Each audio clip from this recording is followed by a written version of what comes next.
प्रथम भाव में चंद्र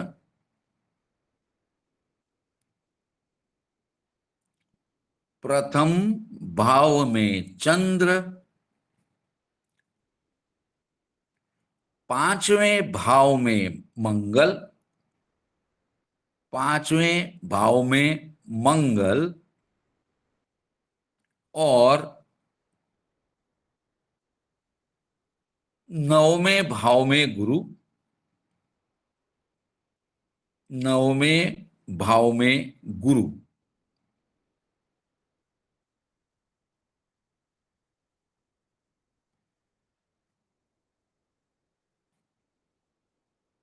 शुभ फल देते हैं। अब देख लीजिए, प्रथम भाव में चंद्र यानी स्वगृही चंद्र हो गए, प्रथम भाव का मालिक लग्नेश स्वगृही बलवान हो गया। पंचम भाव का मालिक मंगल है, वो वहां बैठा है। मंगल यहाँ योग कारक ग्रह है, वो स्वगृही हो गए, योग कारक थे और बलवान हो गए। गुरु भाग्येश है, वो भी अपने घर में बैठे स्वगृही हो गए, बलवान हो गए। गुरु की वहां से दृष्टि प्रथम भाव पर चंद्र पर जाएगी। नौवीं दृष्टि योग कारक मंगल पर जाएगी। गुरु भाग्य से जातक को भी देख रहे हैं, लग्न लग्नेश चंद्र को बलवान बना रहे, लग्न भाव को बलवान बना रहे, कुंडली बहुत बल वाली बन जाती है। पंचम का मालिक जो कि योग कारक है उसको भी देख रहा है, तो ये कुंडली को और भी भाग्यशाली बना देता है। ठीक है, यहां तक समझ में आ गया? चलो आगे लिख लें। मंगल और गुरु की युति, मंगल और गुरु की युति इसी में है भैया जी? क्या जी? इसी में है, अलग लिखना है? समझ नहीं आ रहा क्या कह रहे हो? इसी में लिखना है या अलग लिखना है ये? इसी में हाँ, आगे आएगा मैं बता दूंगा। अलग लाइन नीचे कर दीजिए। मंगल और गुरु की युति, मंगल और गुरु की युति यदि केंद्र या त्रिकोण में हो जाती है, यदि केंद्र या त्रिकोण में हो जाती है, कॉमा चंद्र और मंगल की युति, चंद्र और मंगल की युति, चंद्र और मंगल की युति, कॉमा चंद्र और गुरु की युति, चंद्र और गुरु की युति, कॉमा मंगल और शुक्र की युति, मंगल और शुक्र की युति, मंगल और शनि की युति, मंगल और शनि की युति यदि केंद्र और त्रिकोण में ही हो जाती है, यदि केंद्र और त्रिकोण में ही हो जाती है तो वो शुभ फल देती है, तो वो शुभ फल देती है।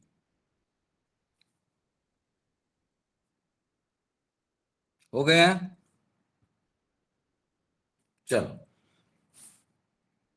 उसके नीचे एक अलग पैराग्राफ में इसी में ही लिखना है, यदि यदि 6/8/12 यानी 6 या 8 या 12, 6/8/12 के मालिक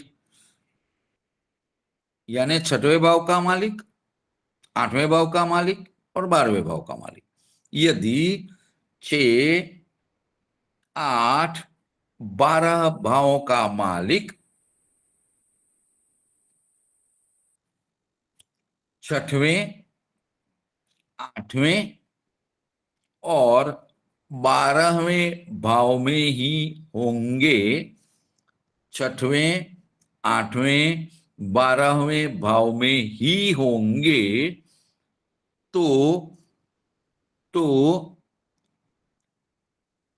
अवयोग, अवयोग ब्रैकेट में लिखेंगे अशुभ, अवयोग ब्रैकेट में अशुभ योग का भंग करके, भंग करके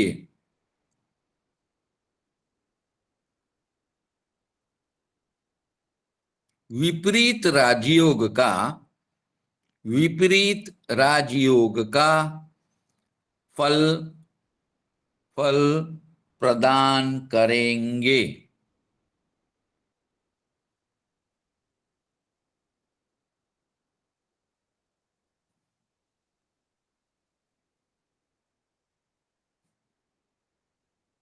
हो गया। अब अगला टाइटल लिख लीजिए,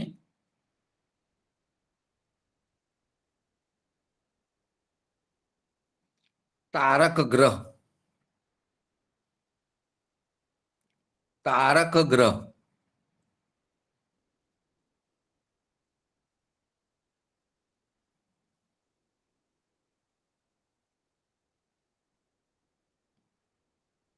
कुंडली के, कुंडली के दूसरे भाव, 5वें भाव, 9वें भाव, 10वें भाव और 11वें भाव का, और 11वें भाव का मालिक तारक ग्रह बनता है।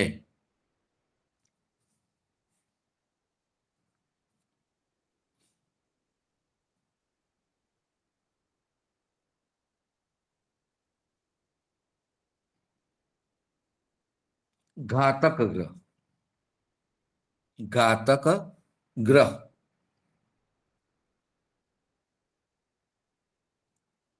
कुंडली के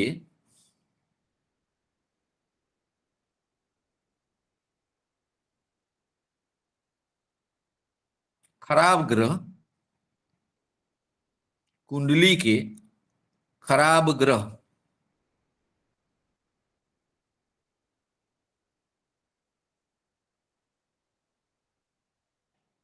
घातक बनते हैं, घातक बनते हैं।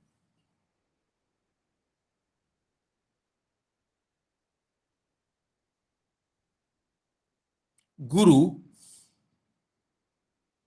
Full stop. अब नया सेंटेंस, गुरु 6वें और 9वें भाव का मालिक है। गुरु 6वें और 9वें भाव का मालिक है। उपरांत, उपरांत गुरु की, गुरु की मूल त्रिकोण राशि, गुरु की मूल त्रिकोण राशि 6वें भाव में है। इसीलिए गुरु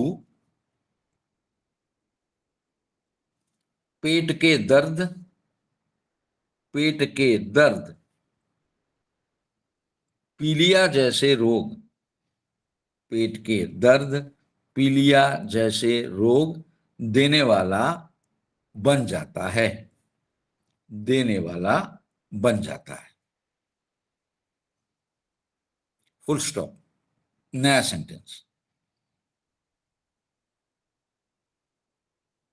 शनि, शनि 7वें मारक का मालिक है। शनि 7वें मारक का मालिक है, कौमा पीड़ा का कारक है, पीड़ा का कारक है।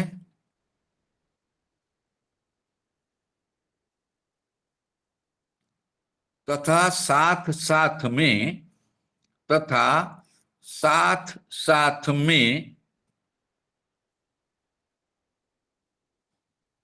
आठवें आठवें लंबी चलने वाली बीमारी का आठवां भाव, आठवें भाव लंबी चलने वाली बीमारी का भी मालिक है।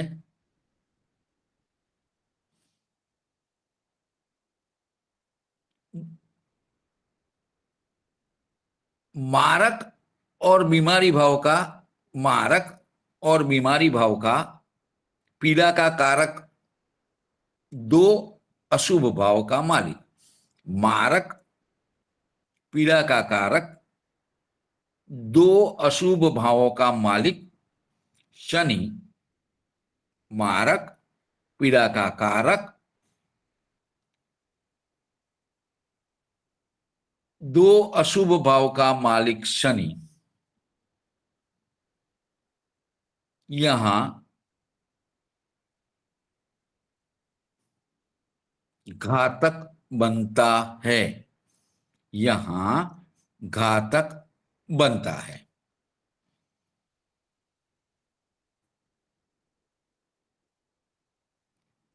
उसी में पैराग्राफ कर दीजिए।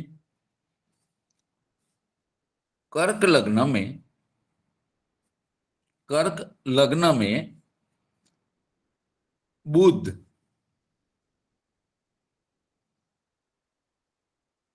तीसरे अशुभ, तीसरे अशुभ और 12वें अशुभ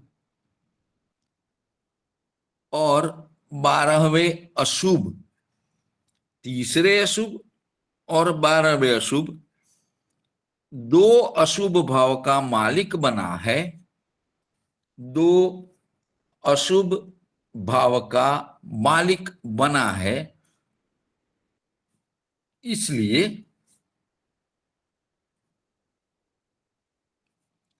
बुध भी, इसलिए बुध भी घातक बनता है, इसलिए बुध भी घातक बनता है।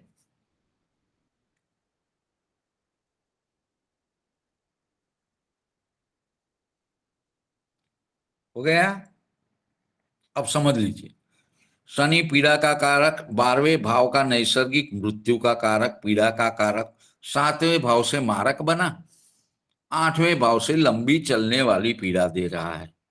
7वां भाव मारक है, 8वां भाव लंबी चलने वाली पीड़ा, बीमारी। शनि 8वें भाव का भी कारक, मृत्यु का भी कारक, मृत्यु भाव का भी कारक, इसलिए शनि यहां घातक बन जाता है। बुध को देखेंगे, तीसरे भाव का मालिक हमेशा अशुभ फल देता है। बुध यहां 12वें मृत्यु भाव का मालिक बन गया, इसलिए बुध भी घातक बन जाता है। गुरु रोग देता है, मारेगा नहीं, इसलिए बुध से ज्यादा कर्क लग्न में शनि और बुध ज्यादा ही घातक बन जाते हैं। तो अब आप लिख लीजिए, कर्क लग्न में, कर्क लग्न में गुरु से ज्यादा, गुरु से ज्यादा शनि और बुध, शनि और बुध घातक होते हैं।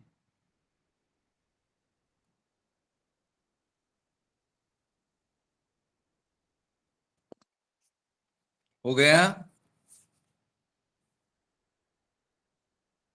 तो अब हम सामान्य ज्ञान हमारा आपका इस्तेमाल करेंगे। तो क्या होगा? ग्रह अपनी दशा महादशा में फल देते हैं।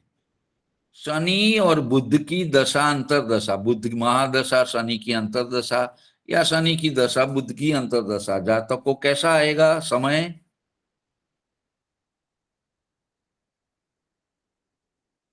कैसा समय आएगा जातक का?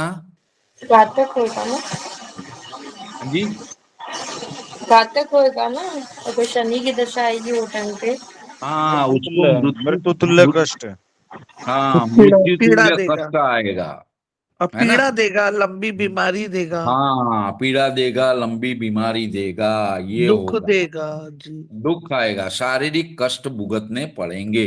अब बुध है चमड़ी का कारक, तो चमड़ी के रोग हो सकते हैं जो लंबे समय चलेंगे, है ना। तो ऐसे ऐसे हम आगे आगे सीखेंगे। चलो अगला विशेष लिख लीजिए, विशेष लिख लीजिए, टाइटल बना ले, विशेष टिप्पणी। कर्क लग्न का जातक, कर्क लग्न का जातक बहुत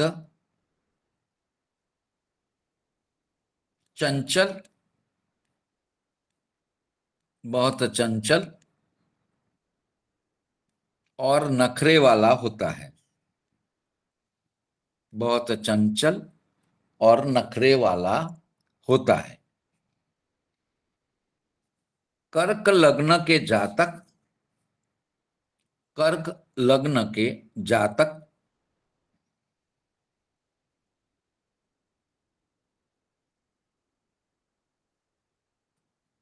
ज्यादातर ज्यादातर सफल होते हैं,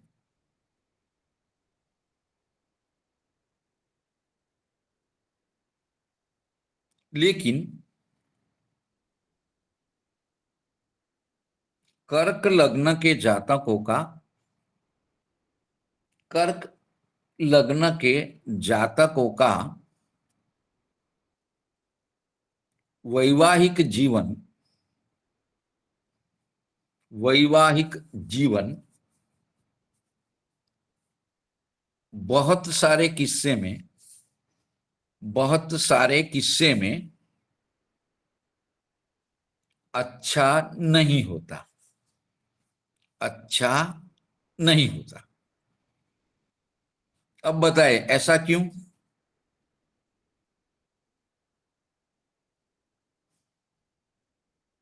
पत्नी से विच्छेद। नहीं, विच्छेद विच्छेद है, शादीशुदा देखिए, जिंदगी अच्छी नहीं नहीं, होती। लंबी लंबी देखिए बीमारी चलने लंबी बीमारी वाली। चलेगी। 7वें भाव में शनि है। हाँ, शनि उसका मालिक है 7वें भाव का, कानून, लंबी लंबी बीमारी चलेगी, पीड़ा का कानून वगैरह। कारक, लंबी बीमारी का, पीड़ा का कारक, लंबी बीमारी भाव का मालिक, दो अशुभ भाव का मालिक, तो इन लोगों का वैवाहिक जीवन ठीक नहीं होता है ना। अच्छा, इसको वैचारिक मतभेद भी बोल सकते हैं। उसमें फिर शनि चंद्र अच्छा, की युति ये सब पिक्चर में आ जाएगा।